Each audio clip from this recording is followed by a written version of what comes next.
like the Arabs, will fall for Sykes-Picot too, just as so many of them did fall for Sykes-Picot 1. And if I'm right in that fear, then the Arabs will have no better a century in the 21st than they had in the 20th century. So it's part of my mission in life is to beg the Arab street not to be fooled again. You know, George Bush famously said, though he missaid it, if you've seen Fahrenheit 9/11, fool me once, shame on you. Fool me twice, shame on me. And that's how I feel about this, ladies and gentlemen. If they fool you for a second time, shame not on us but on you. How are they achieving this?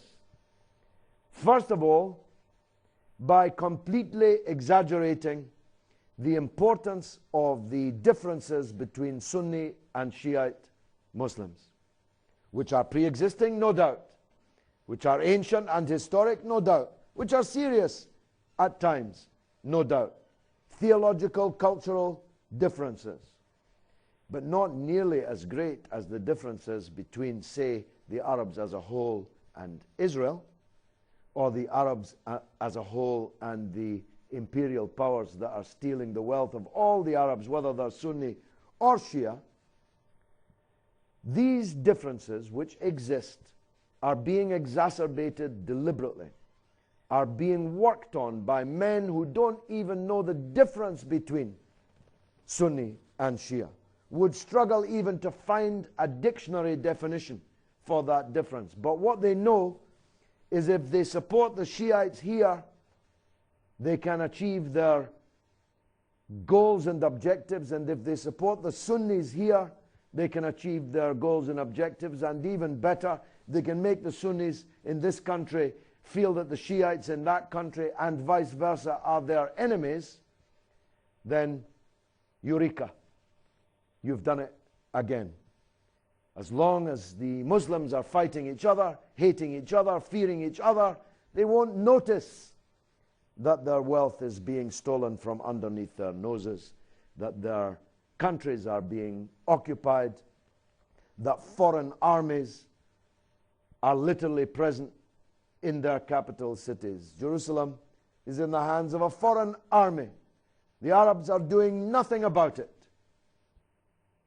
And they'll never do anything about it if you keep them busy on a sectarian basis. And of course, it's not just existing differences amongst the Muslims that they are working on.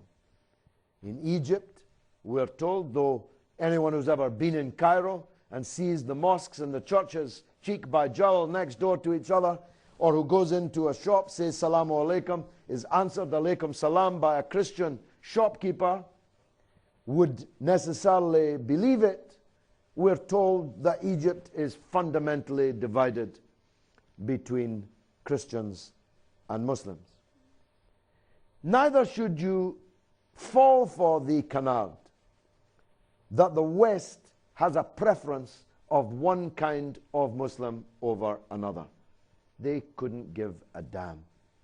They were happy to support the Shiite government of al-Maliki in Iraq, even where that Shiite government was hated by the Sunni minority in the country.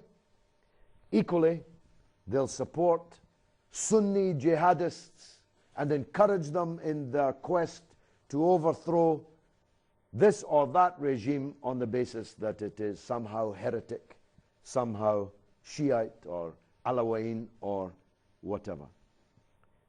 A brazen example of this is in Bahrain, the revolution nobody talks about, where the existence of a majority Shiite population is held by many Sunnis in the streets as well as in the government headquarters as a reason not to support the Bahraini revolution, as a reason to wish the defeat of the Bahraini revolution, because what would it produce? It would produce a Shiite government. Well, no, if the revolution succeeded and we had one man, one woman, one vote in Bahrain, we'd have a government of the people's choosing, which is what we're after everywhere, isn't it?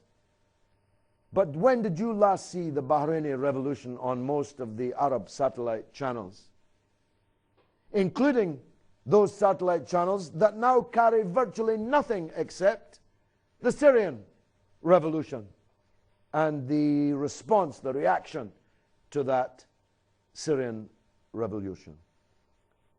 Those satellite stations who represent small countries which act as the agents of the imperial system in the Arab world are merely reflecting what the Western powers would like them to do. Much more worrying, for that is understandable, much more worrying is that when you go into a cafe or stop to speak to someone in the street in Arab capitals, as I do, visiting them all the time, from the Atlantic to the Gulf, is the number of ordinary people who have fallen for this. The second ploy is to create an entirely false dichotomy between the Arabs and Iran. The painting of Iran as some kind of devil, some kind of demon that's somehow sitting up late at night planning how to convert all of you to their brand of Islam. Over the last 6-7 years, I've grown to know Iran and Iranians very well. I never met an Iranian who's planning to convert you to Shiism. I've met lots of Iranians who are determined to assist the Palestinian struggle to be victorious. I've met lots of Iranians who are interested in supporting the Lebanese resistance against Israeli occupation and in support of the liberation of Palestine. But I never met one who I recognized as entertaining any dark thought of converting Palestine to Shiism. Now, the truth is this: whatever minor differences of theology or culture exist between Sunnis and Shiites, they are minor compared to the much more important differences which I have been describing both this evening and in the last show. Those differences, which were themselves exacerbated by Sykes-Picot, were a remarkably successful ploy which succeeded for the best part of 100 years. And you know this in Lebanon better than anywhere else in the Arab world. Countries which didn't exist became flags to die for. People who once were Arabs from Bilad al-Sham were turned against each other on the basis of nationalities given to them by others, and within that, of ethnicities and confessional and sectarian identities, which existed, of course, when this whole area was Bilad al-Sham, but which have been elevated to a point where they're worth dying for, where even the Sykes-Picot national identity is sublimated, becomes secondary to the sectarian identity. Now, your whole political system is built around that. I remember once clashing with the British Foreign Minister, then Margaret Beckett, in the House of Commons. You can watch it on YouTube, in which she hailed democracy in Lebanon. Well, I said up to a point, but of course there's not actual democracy in Lebanon, is there? If there was actual democracy in Lebanon, Said Hassan Nasrallah would be the president. But he can't be the president because he's not a Christian. Okay, he'd be the prime minister. No, he can't be the prime minister because he's a Sunni. He can't even be the Speaker of the Parliament because he's not a member of the Parliament. But you get the point that I'm making. Sectarianism has been actually built in to your constitution. And of course, you can't have a census, because a census would reveal the actual balance of confessionalism, of sectarianism in the country, and that would make the whole problem worse. Now, don't get me wrong, I love Lebanon. I'd much rather be in Lebanon than anywhere else in the world, actually, never mind the Arab world. But I'm making the point to you that if you're honest, you'll agree that Lebanese politics is driven by confessionalism, by sectarianism. And I lived here in Fakani when the streets were running with blood in 1977, shed in part on a confessional basis. And I'm here to argue with you that you should avoid this Sykes-Picot too at all costs. Because it's going to lead to the breakup of your countries. It's going to lead to alliances which become ossified, almost like the East-West Cold War divide, which divided Europe for more than half a century. You're going to be encouraged in Orwellian terms in the novel 1984. You'll remember how Big Brother used to appear on everybody's screen every day for an hour of hatred, to whip up the hatred of the people against the other, so that they didn't bother themselves asking how come Big Brother is ruling over us here in our own country. That's what it's going to lead to. And it may even lead to war. Which brings me to Syria.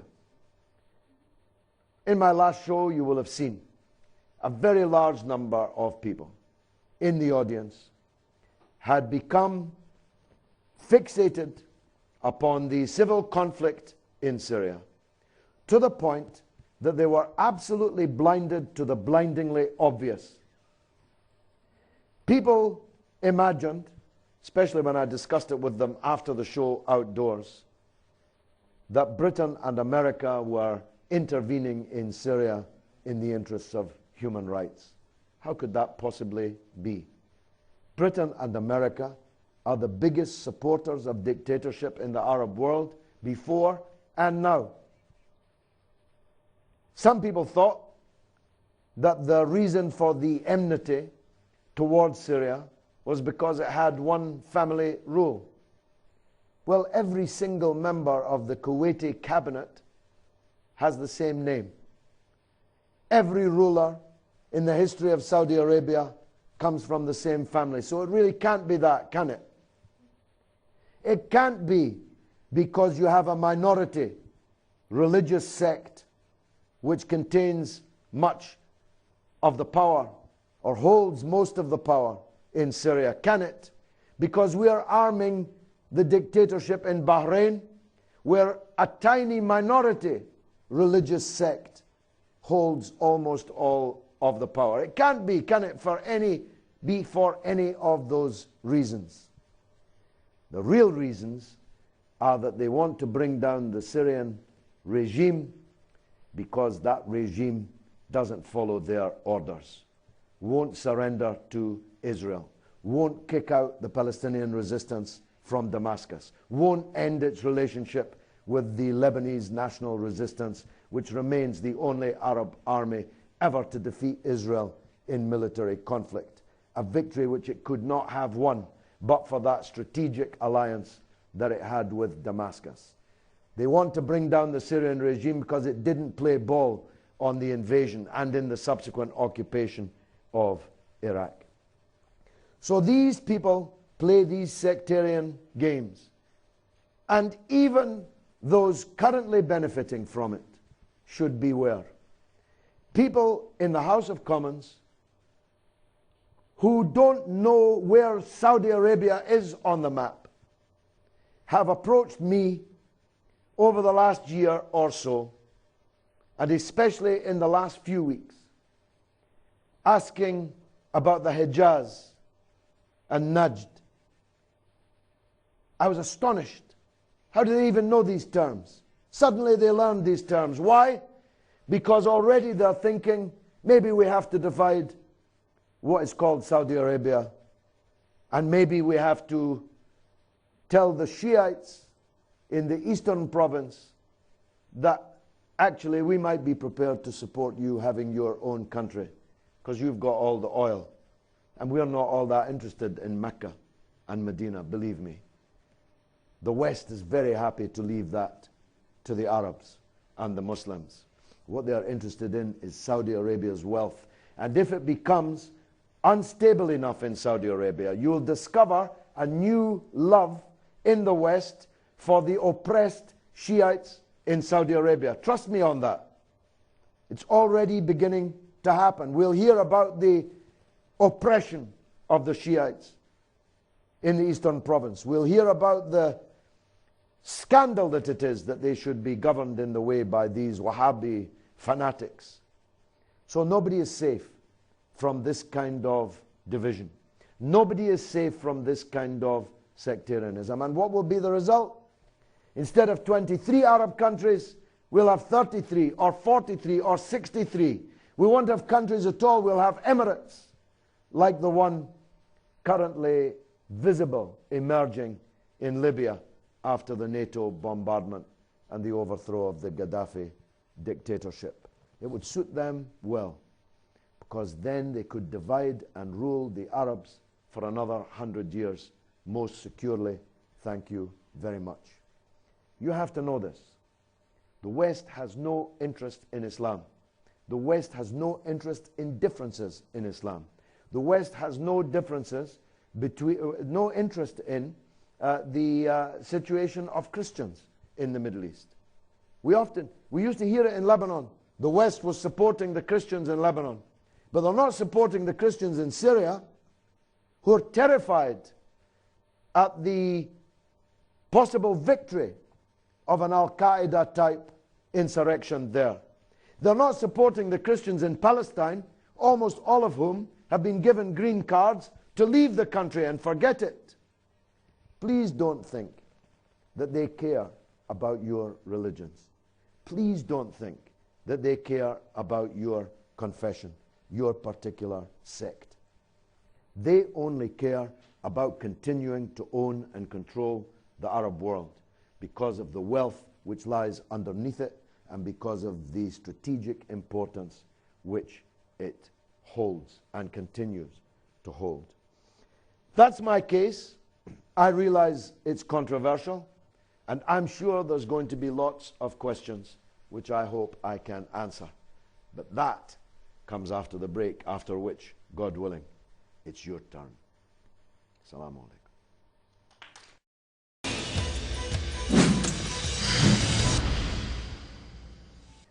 But it seemed to me, if I caught the translation properly, that there's a misconception in your question, which is somehow that the West wanted this instability in the Arab world. They did not. I assure you they did not. The West wanted the continuation of the previous dictatorships, stable, forever. Once the people decided they would no longer be ruled in the old way, once the old rulers began to see that they could no longer rule in the old way, you had a tiger on the loose. And what the Western countries are trying to do is ride that tiger, as I say, to get it back behind bars. And there are many ways of doing that. Money is one. You can have a government which is elected in an Arab country which is bristling with militancy about Israel and about Western domination of the region and occupation and so on. If you stuff their mouths with enough gold, you might be able to divert that tiger back in the way and the place that you wanted it to be. But sectarianism, this deliberate inflation of sectarian difference in the Arab world, is, I believe, sufficiently important to be described as a Sykes-Picot 2. And my worry is that Sykes-Picot 1 was one of the most successful ploys of imperial history at any time. And Sykes-Picot 2, if it takes hold, will have the same measure of success. That's my worry.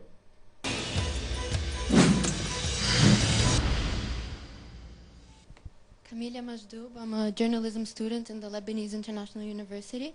You mentioned the foreign attempt to weaken the Arab countries by dividing them in order to control them. And the solution would be uniting them. And I'd like to know how. Well, it's really your business how. I'm just here to tell you that it would be better if you could. And I don't know why so many people can't see that. If you look at the European Union, with all its troubles over its single currency, it is a cultural, economic, and political superpower in the world. Its historic importance is obvious. If Europe is united on something, then it usually gets its way. That's because they're united. Even though Europe is more than 100 languages and you are one. Even though Europe has tens of religions and religious differences and you have far fewer. Even though Europe fought each other with 100 million dead in the lifetime of some of the people watching this program this evening, and in the longer early 20th century period, another 25 or 30 million dead. The European countries hated each other for millennia, but they knew that together they had to be more important in the world than separate. Why can't the Arabs see that? You have far more assets in this regard than the European Union will ever have. You have this gigantic territory all the way from the Atlantic to the Gulf. 350 million people. All this oil, all this gas, all this water, all this agricultural land, all this tourist potential, all this money in your sovereign wealth funds, not yours, but the Arab countries that have a sovereign wealth fund are the richest organizations in the entire world. They're practically the only economically viable organizations left in the world. So the Arabs should be a superpower, but they're not. Why? Because they're divided. How have they been divided? By Sykes-Picot. How do they plan to keep you divided? By Sykes-Picot too. By having you asking whether your neighbor is a Shiite or a Sunni. By having you fixating on the need to have a government which is Sunni or Shiite, depending on your own confession. This is madness. A blind man could see that they're trying to fool you all over again in this regard. To me, that's obvious. But a lot of Arabs are falling for it. I know why the rulers are saying it. I know why the rulers want to make the false dichotomy that everything in the world is the Arabs against Iran, or in the Arab world, the Sunnis against the Shiites. What I'm more confused about is why so many on the Arab street are ready to fall for that. How can you do it? Well, you can listen to me. You can listen to those in the Arab world who continue to argue that there is no reasons for the Arabs to be divided.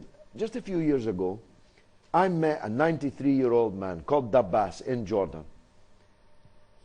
Over the lunch, I said to him, this means that you were alive before there was anything called Jordan. Before there was Lebanon, Syria, Palestine, Jordan. You were alive. What did you call yourself? He was puzzled for a moment. And then he said, we were Arabs from Bilad al-Sham. So in the lifetime of somebody still alive actually today, what I'm saying didn't sound like madness or utopianism or a fake, false hope just to be dreamed of. It was the reality. It was the imperial powers that divided you. And they divided you for a reason, not because they loved the name Jordan or because they loved the Hashemites. They divided you for a reason, so that they could steal what you had and stop others from stealing what you had. It was a product of the imperialist rivalry of the time and the imperialist determination to keep control of a region which they knew even then would become economically the most important region in the world, which it continues to be into the 21st century.